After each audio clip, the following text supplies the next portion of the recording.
Alright, so as promised, today's video is over multiplying polynomials. So how do we multiply polynomials? When we multiply polynomials, we are actually going to use the distributive property, meaning that we take the first polynomial and multiply every term in that polynomial to every term of the second. Alright, so we'll distribute the 7 to the x squared and to the negative 3. So 7 times x squared is 7x squared. 7 times negative 3 is negative 21. And that's my answer. So multiplying a monomial by a binomial is something that we are pretty familiar with. Now, when it comes to multiplying two binomials together, remember that this is going to be just like your complex numbers. We need to distribute this x to the x and the negative 3, and we need to distribute the 5 to the x and the negative 3. Now, a lot of times we forget which multiplications we've already done. So you're welcome to use the FOIL method as your organization technique, or you can use the box method as your organization technique to make sure that you are in fact multiplying the 4 multiplications that are required.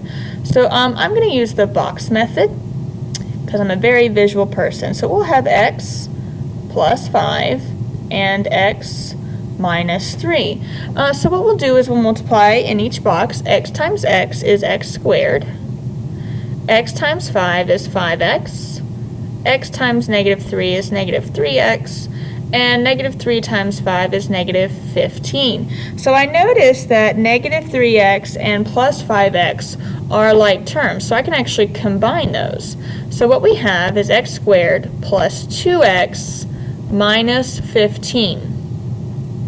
Now this is actually pretty important because in the future we will be learning to factor, and what factor means is we are going to take this answer and break it back up into the two binomials. So as long as you are learning properly how to multiply the two binomials, factoring should come a little easier to you in our later videos. Alright, so let's do some more examples. We have x times x cubed minus 4x, so we have to distribute the x to both the x cubed and the negative 4x. Now, here's where your properties of exponents come into play. Remember that x to the first times x to the third, you add those exponents and you get x to the fourth. Okay, so do you remember me saying that your properties of exponents are going to be crucial when we talk about multiplying polynomials? So we have x to the fourth, and then x times negative 4x would be negative 4x squared. So that is our answer. Alright, now this next problem looks pretty intense. We have actually 3 polynomial expressions that we have to multiply together. I noticed that one of them is a monomial, so I'm going to distribute this monomial to the binomial. So x minus 4 is going to stay over here by itself, but this negative 3x times negative 2x is a negative 6x squared. And the negative 2x times 1 is negative 2x. So by distributing that negative 2x, I have created 2 binomials, which then I can distribute or use the FOIL and box method to organize my distributive property. So for this one, I'll do FOIL just so that everyone gets what they like. So x times negative 6x squared is going to be negative 6x cubed. Outside is x and negative 2x, so negative 2x squared. Inside is negative 4 times negative 6x squared, so that would be a positive 24x squared. And the last two terms, negative 4 and negative 2x, result in an 8x. I noticed that I can combine these like terms, so I should get negative 6x cubed plus, and then negative 2 plus 24 is 22x squared plus 8x. Alright.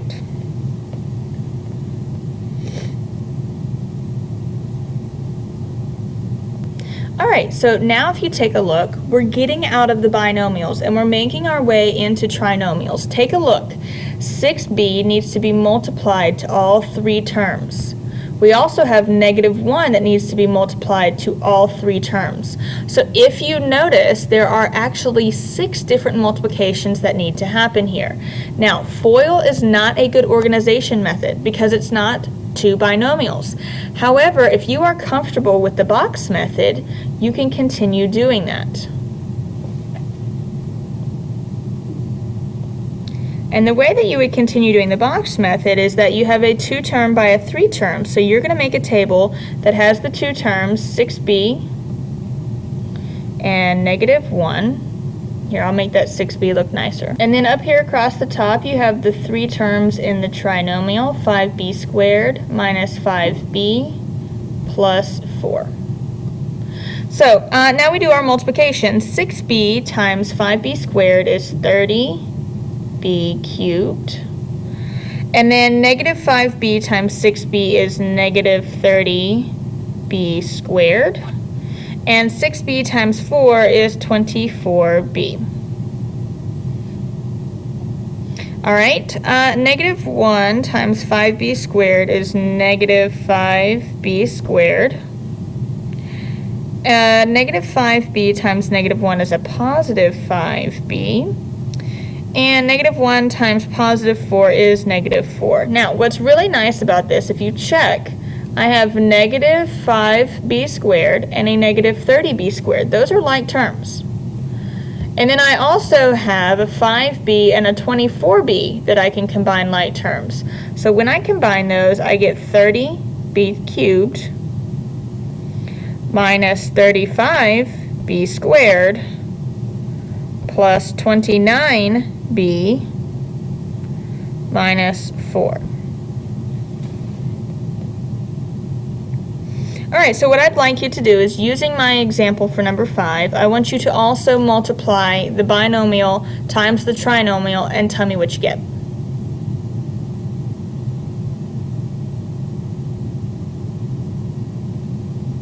Alright, so you should have unpaused and you should be done with the problem. If you're not done, don't unpause. Alright, so let's go ahead and do the box method because FOIL doesn't work here.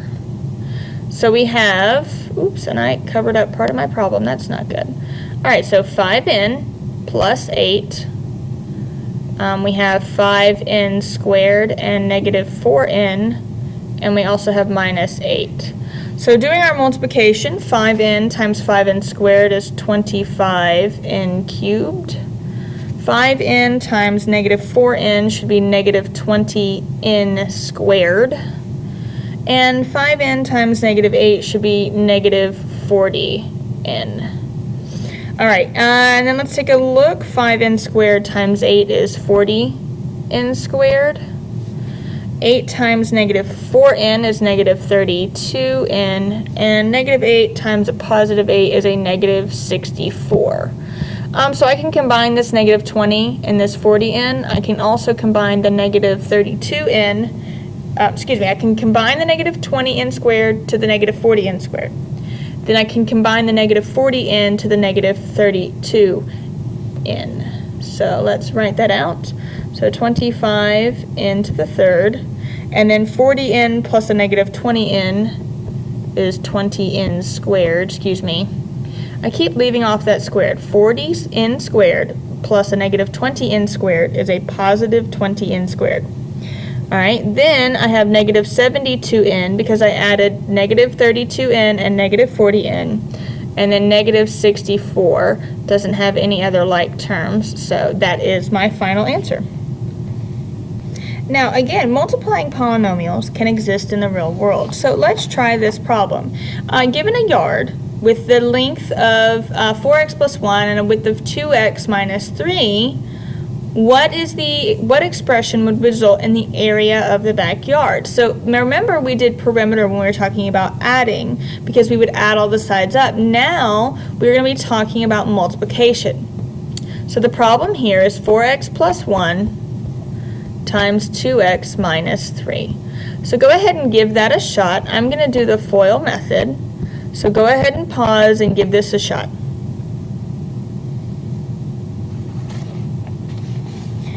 Alright, so I have 8x squared minus 12x plus 2x minus 3. So I should combine these and I get a 10x. So the final answer that I'm looking for here is 8x squared plus 10x minus 3. All right.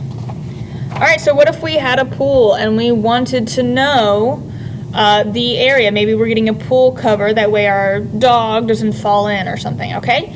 What is the area of the pool? So again, you're going to do the same thing where you multiply the 5x plus 2 times the 3x plus 8. All right, so I'll do box method here. If you want to give it a shot and pause it, you're welcome to.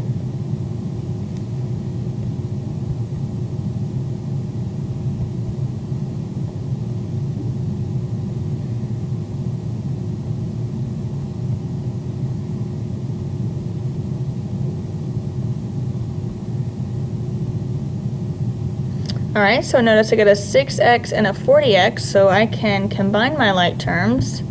15x squared plus 46x plus 16 is my final answer.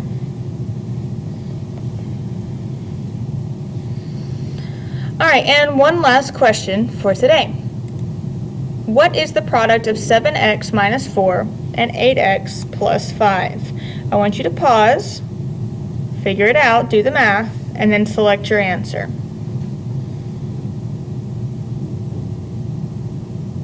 All right, hopefully you have your answer and you're ready for me to explain. First off, as a testing strategy, I want to go ahead and take a look at these and see I have two binomials that multiply to each other. I automatically know that when I FOIL, I'm going to get 7x times 8x, which would be 56x squared.